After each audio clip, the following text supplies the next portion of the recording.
The Leham brothers then decide in content do business with a company has LLC has Banco? Of course not.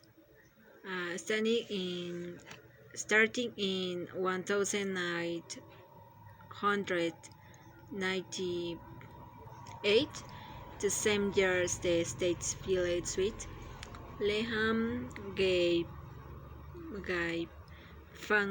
Famco a warehouse line and helped it sell million in mortgage-backed securities. According to one lawsuit, the surety quality of the loans seemed to leave being as much of a non-issue for Leham as it was for Franco, since Wall Street was just passing the loans along to investors. It didn't have to care whether the money will be paid back either. In 2000, Franco declared bankruptcy. A jury later found that the company had systematically defrauded borrowers. Leham was found guilty of aiding and abetting the fraudulent scheme, but the firm's punishment, $5 million fine, was negligible. This was market discipline, good practices driving bad ones out. It was just the opposite. Bad practices were driving out the good ones in the mortgage industry. Industry at least. Grandpa's beloved theory was being blown to smithereens on a daily basis, and still he refused to do anything.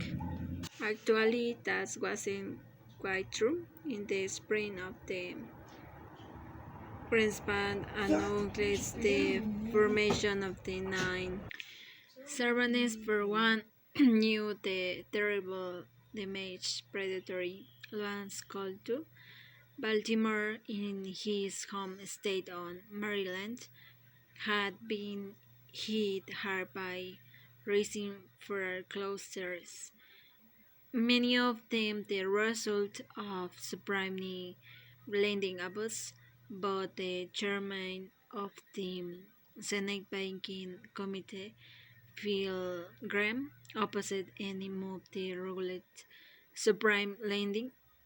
His staff at the Senate Banking Committee used a report saying that it made no sense to regulate predatory lending practice because it was impossible even to say what predatory lending was. To do otherwise, the report cited threatens to just subject thus regulated to the abuses of arbitrary and capricious governmental action at words. For that matter, Greenspan's task force was more a stop to Congress than a serious effort to grapple with the problem. Actions mattered more than words, and Greenback didn't act. The Fed's preferably solution seemed to be more disclosure so that borrowers could better understand the terms of their loans and make informed decisions. More disclosure appealed to his libertine instincts, but has everyone in the mortgage business knew, increased disclosure had done virtually nothing to stamp out lender abuse. Over the years, there had been numerous disclosure requirements had to the law, yet to the average home buyer, mortgage documents remained largely incomprehensible.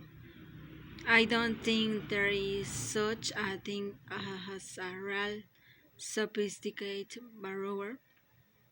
Bill Diaz, who founded a subprime company called First Franklin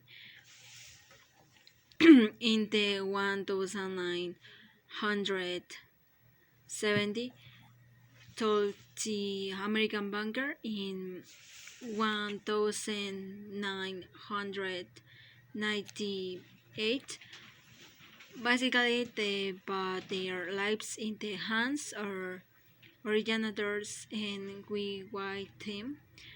Phil Lehman, an assistant attorney general in North Carolina, described this church starts to fit officials as one thing the Federal Reserve was required to do under the 1994 law was hold hearings from time to time to gain an understanding of the latest problems in the lending industry. It held a series of hearings in San Francisco, Charlotte, Boston, and Chicago for anyone trying to understand why regulators were having so much trouble dealing with preparatory lending. These hearings were an illumination. The man who chaired them was Edward Gramlich, a Federal Reserve governor. Ned Gramlich was an unusual Fed governor. Despite a stint as a Fed research economist decades earlier, he had not spent his career steeped in the intricacies of monetary policy. Public policy was his passion. He was the author of a highly respected textbook, One Cuts Many Analysts, before being named to the Fed Board of Governors. Gramlich had been a professor at the University of Michigan, where they taught economics and public policy. He was a big-hearted, self-facing man, much developed inside the Federal Reserve Building. Not long after his arrival at the Fed in 1997, Gramlich was asked by Graham Pence to head up the Fed's Committee on Consumer and Community Affairs. This was not a prestigious post for a Fed governor, and Gramlich knew very little about the subject, but he dove in hurriedly, become one of the country's leading experts on the subprime business and one of its leading critics. Gramlich wrote a short book entitled Subprime Mortgage: Americans' Later Bumps and Busts in the Subprime Market. He wrote, where he badly needs supervision. A majority of loans are made with very little supervision. It is like a city with a murder law, but no cops on the beat.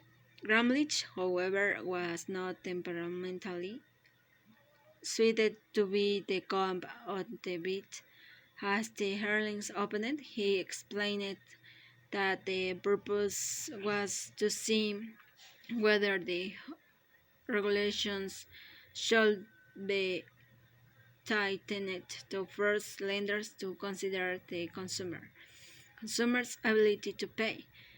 Given what would happen, indeed, given what was already happening, it would be hard to think of a more important line of inquiry. Yet Gramlich's questions weren't so much answered as they were parried. and he was too hardly a soul to push back. One of the people testified that day, for instance, was Saunders Samuels, the chief legal counsel for Countrywide. He objected to the idea that borrowers should be required to disclose their income, something you would think lenders will want to know before making a six-figure loan.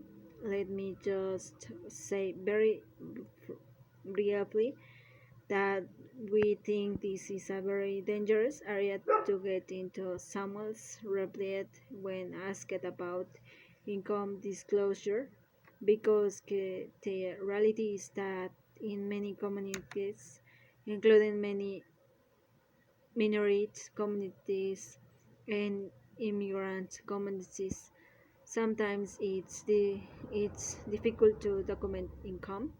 Gramlich, the obvious question is, if you can't document the income, how do you know they can pay the loan back?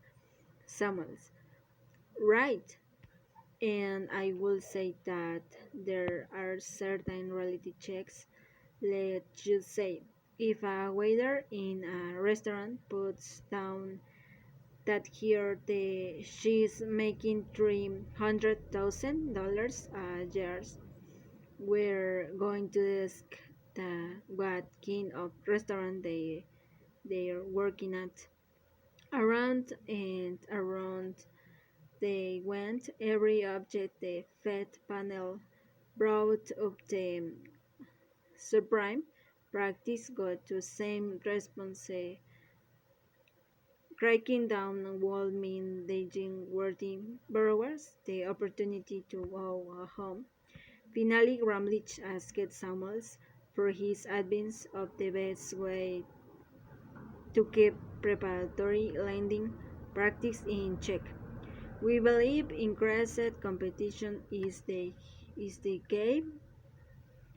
Samuels replied, echoing in Greenspan. Wall Street simply wouldn't buy bad loans in bulk.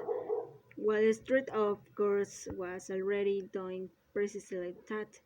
Ramlich ended the earnings by more or less throwing up his hands.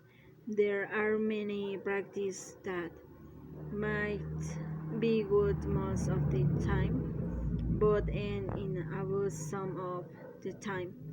So it's difficult to do simply bad practice. He said, should the government try to discourage house flipping? If it did that, it might also prevent people from taking advantage of high interest rates. Will it forbid balloon payments? For Sentai borrowers, balloon payments might make sense, and on. The Harleys didn't so much, and as they sputtered in ignominiously to a close. There come a moment, it's not clear exactly when it Gramlich went to see Alan Greenspan. He wanted the Fed to take a more active role in the policing the subprime business, and he had a specific police idea.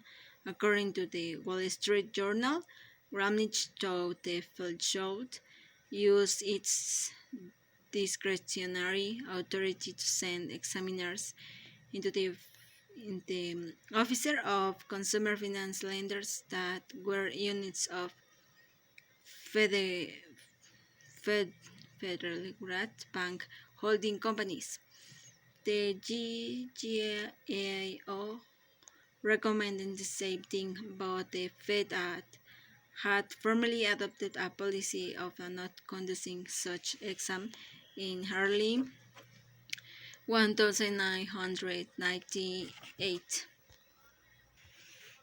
Such companies were major subprime lenders. Ramlich had toyed with the idea of placing his proposal in front of the entire seven-member Fed board, but they decided to see Greenspan privately so as not to put the Fed chairman in an awkward spot in front of the other Fed governors. The details of the meeting have never emerged. Gramlich died of cancer in 2007 at the age of 68. Greenspan told the Wall Street Journal that he didn't remember much about the conversation, but it was certainly not a heated discussion.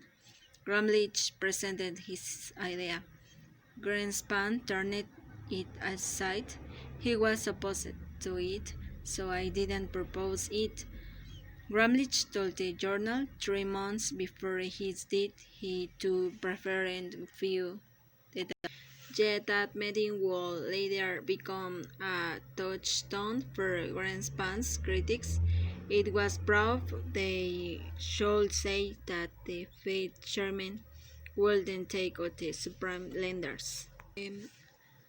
Or the lender problem of too many people heading loans they could never repay, even when asked to do so by a fellow Fed governor, and they were right.